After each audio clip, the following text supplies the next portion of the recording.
Ngayon, ang forum natin ng Zero Food sa Corrupt, bigay sa atin handog ng MAISU, Akbang ng MAISU, at MISS, DDS, TAPS Coalition, Save the Philippines Movement, Sana All Philippines, at Alisto, Bulacan. Isang tipo ng mga bayan ng Bulacan na nagnanais ng tunay na pagbabago. Hindi sa pamamagitan ng reklamo lamang, kundi sa pamamagitan ng pinakamakapangyarihang armas natin, ang ating boto. Bago tayo magsimula, nandiyan si sa floor kay Bukal Arvin Andal, isa siyang taga-Malolos na ngayon ay residente ng Baliwag. Aktibong miyembro ng MAISU. Kumandidato siya noong 2025 election sa pagkabukal. District 2.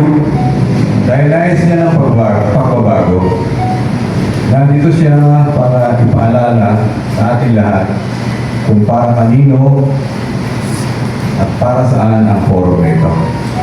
Bukal Arvin, Bukal Andal. Ng Stilos. Tama po sinabi ni kasama si Ren. Tumakbo po akong bukal ng nakaraan dahil naghangad po ako ng magbabago dahil nga akala ko ng panahon ng Tatay Dio, tuloy-tuloy na. Kaya naghangad din po ako ng posisyon dahil na ang gusto ko po yung maayos na gobyerno. Ngayon po, nandito po ako. Maraming salamat sa imbitasyon at napakalaking bagay po yung makasama ninyo. Dahil nating much to offer, ano lang po talaga, malaking bagay po yung makasama ko kayo. Nakikita ko yung personalidad, yung litigyo, si Gerald Bugan, si General. May mga personalidad po ako nakikita dito na nakikita ko sa mga grupo, ibang grupo nung araw pa na sana po nakikita-kita tayo sa mata. Sana rin po hanggang dulo magkita po tayo sa isang intensyon ng pagbabago.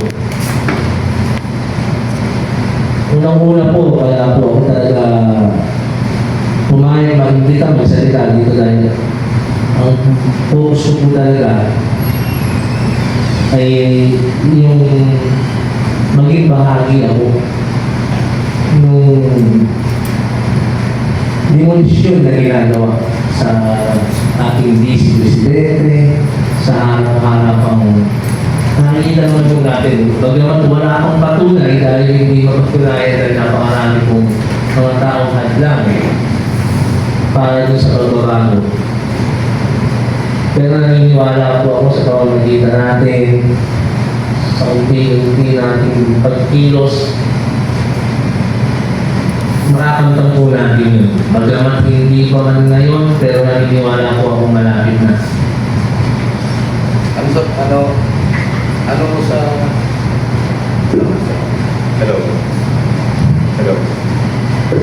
Ano sa palagay mo po yung kulang sa Bulacan para makatulong tayo sa pag-ayos ng ating bansa? Siguro, mahirap yung tanong yan, pero sa totoo lang po, yung pagkakaisa. Yung imulat po natin yung sarili natin. Hindi naman po tayo bulag. At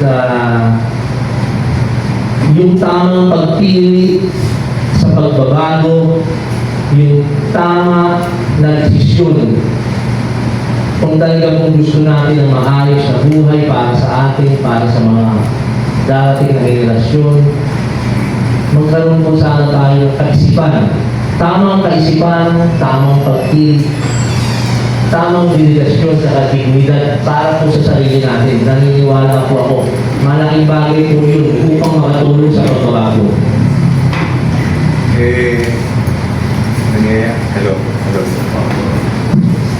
Nangyayari nga kasi bukal Hayagan na, kitang-kita na natin dito. District 1, 9.49 billion. District 2, Distrito mo, 55 billion. District 3, maliit lang, 9 million. District 4, 95 billion. Top notcher kami sa bayan namin, Balagtas. District 5, 95 million. 96.5 million. Dalawang project. Tapos meron pang nababalita dito sa Long District Vacation po tayo na mga kabayan, vacation. San Jose del Monte. Pero, basic from the facts, anong masasabi mo tungkol sa korupsyon na nangyayari na to? Parang ang narinig ko kasi sa mga tao, parang pinatangan na tayo. Ano ba sa tingin mo ng sistema? Ito sa totoo lang, yung talagang pagnihilahin natin yung nangyayari. Totoo naman, na talagang harap-harapan yung nangyayari. Kaya nga lang, mangyayari lang naman yung magbabago. Nasa atin eh, nasa atin ang pagbabago, hawak natin ang pagbabago. Kaya siguro may tamang panahon. Hindi man ngayon, pero naniniwala ako. Bago pa mag-2028 or 2028, hawak na natin ang pagbabago. Sana po huwag tayong bumitaw. Umaasa po ako sa inyo na yung nandirito mananatili para sa good governance, para sa mas nakararami, hindi yung pansarili lamang. Tama. Good governance. Yun talaga ang sikreto para sa kagaganda ng buhay ng bawat isang Pilipino. Good governance. Brad, meron kang gustong ibahagi sa ating mga kasama. Good governance daw. Meron bang nangyayaring good governance sa ngayon? Sa panahon na to? Hello, good morning po sa ating mga kasama. Sa good governance, sa mga nakaupo ngayon sa kasalukuyan, sa tingin ko wala yung isa. Dahil nakita nyo nga, sabi nga po, harap-harapan na tayong ginagago. Tinatanga tayo. Pinapaikot tayo sa sarili nilang magagandang salita. Napakagagandang mga proyekto. Pero ano nangyayari sa totoong buhay? Pinapaon lalo tayo sa mga sunod-sunod, sa baha. Yan na, isang grabe nangyari. Yung flood control na yan, nakita niyo naman, talagang mali-mali itong pera, mga nawala. Na hanggang ngayon ay walang nangyayari. Oo nga, may substitute. Kasama yan dun sa sa petition ni Atty. Victor Medyo Rivas desviado sa mga sa kabayan, GAA. share po ng ating live. Doon tinutuloy sa nila yung budget noon pa ha? Opo. Tinutuloy sa nila yung budget na yun. Speaking of budget pala, meron bang napala ang mamamayan ng Bulacan sa mga budget na napunta dito sa bayan, sa probinsya natin? Sa budget, nakakatawa, ang napala, madaming napala, kaya lang puro baha ang napala natin.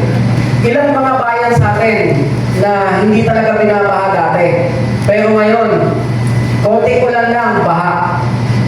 Doon sa mga pagkakaliwan ng binabaha dati, Hagunoy, Pampong, at mga Bulacan, hindi sanay na sila. Pero ngayon, talagang grabe, halos kahit walang ulan, hindi mawala ang baha. At ako nag-ikot din sa atin sa ilang bayan sa Bulacan. Nakita natin na talagang yung flood control ay talagang malinaw na dose. Either mayroong konti, pero talagang konti, pati simento pa. Si Kuya Clem, taga Hagunoy, pero sa Malolos yung natira ngayon, pero tubong Hagunoy talaga. Kuya Clem, anong sitwasyon sa Hagunoy? Magandang umaga po sa ating lahat. Bago po sagutin ang tama ang ating nagbubulo, muli magandang umaga na sabihin ko na magandang araw sa kasalukuyan ng nangyayari sa ating bayan. Ito po ang sasabi ko. Dati ako'y taal na taga-Hagunoy. Doon ako lumaki. Sa aking doon ako sinilang. Sa ngayon, nung kami bata pa hanggang sa ako'y nag-aaral at makapagtapos, walang baha. Napakadalang ng baha nun. Minsan na 4 na taon bago bumaha. Pero nung mga nagdaang taon, sa pamumuno ng mga mahusay nating mga politiko, ngayon po ay hindi na natutuyo ang Hagunoy, Pompong, Palumpit. Sa madaling sabi po, high-tide lang bahana. Walang nangyari doon sa mga budget na narating dito sa atin, sa District 1. Puro. At sana po, tuloy na lang po yung sa atin, yung pagbabago natin inaasahan, sa ating magsisimula. Ipagpatuloy po natin ang paglaban. Ipaglaban natin itong bayan ng probinsya ng Bulacan. Hindi lang sa District 1, District 2, District 3. Marami pong problema dito sa atin. Dapat po tanggalin natin at ang mga kurap, huwag na nating iboto. Matuto na po tayo paglaban natin sa ating mga kaibigan, sa mga kasamahan, kamag-anak. Imulat natin na matuto na ang bawat isa sa pagpili ng mamumuno sa ating bayan. Maraming salamat po.